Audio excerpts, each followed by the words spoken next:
Hello friends welcome to my channel. आज मैं सकलोৱে ভাল পোৱা এটা বস্তু বনাই দেখাম বুলি ভাবিছোঁ।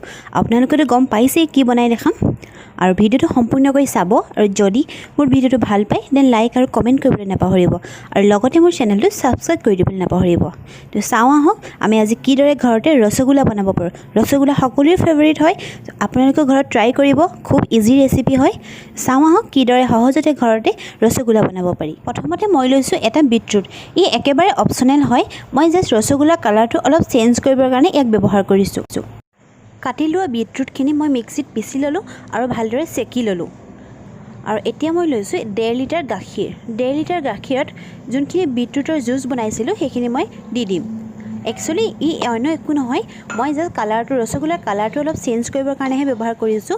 ই সোৱাদৰ একো ডিফাৰেঞ্চ নহয়, একেই থাকিব। ৰসগোল্লা যেনেকুৱা হয় খাবলৈ তেনেকুৱাই হয়, আপোনালোকে ব্যৱহাৰ কৰিবও পাৰে নকৰিবও পাৰে। এতিয়া ইয়াত মই ব্যৱহাৰ কৰিম নেমু ৰস। মই নেমু ৰস 2টা নেমু ব্যৱহাৰ কৰিছোঁ 1.5 লিটাৰ গাখীৰৰ কাৰণে। এতিয়া ইয়াক মই ভালদৰে লৰাই থাকিম আৰু অলপ সময়ৰ পিছত লাহে লাহে গাখীৰখিনি ফাটিবলৈ আৰম্ভ কৰিব। এয়া দেখিছে গাখীৰখিনি ফাটিলে আৰু চানা আমাৰ ৰেডি হৈ গ'ল।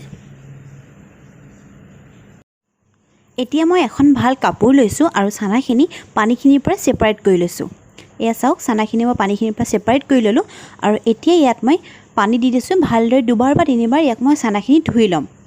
যিহেতু মই নেমু ৰস ব্যৱহাৰ কৰিছিলোঁ আৰু নেমু ৰসখিনি গুচাবৰ কাৰণে 2বাৰ বা 3বাৰ চানাখিনি ভালদৰে ধোৱাটো বহুত প্ৰয়োজনীয়। এয়া মোৰ চানাখিনি ধোৱা হৈ গ'ল। এতিয়া ইয়াত মই ব্যৱহাৰ কৰিছোঁ 1 চামুচ ময়দা আৰু চানাখিনি আৰু ময়দাখিনি মই মিক্স কৰি 10 মিনিটমান ভালদৰে মই মঠি থাকিম। ৰসগোল্লা বনাওঁতে ই খুব জৰুৰী হয়, তেতিয়াহে ৰসগোল্লাটো খাবলৈ টেষ্টি হয়।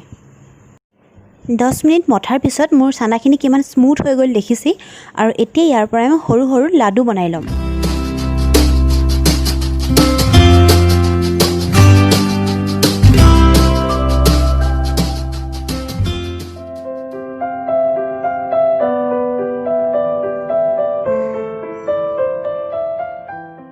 এতিয়া মই আধা লিটাৰ পানী আৰু 2 কাপ চেনি লৈ ভালদৰে গৰম কৰিম, যাতে চেনিখিনি পানীত মিহলি হৈ যায়।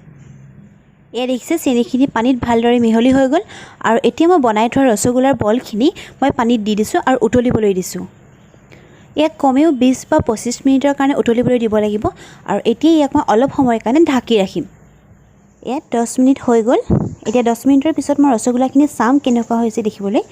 দেখিছে মোৰ ৰসগোল্লাৰ চাইজখিনি পূৰা ডাবল হৈ গৈছে।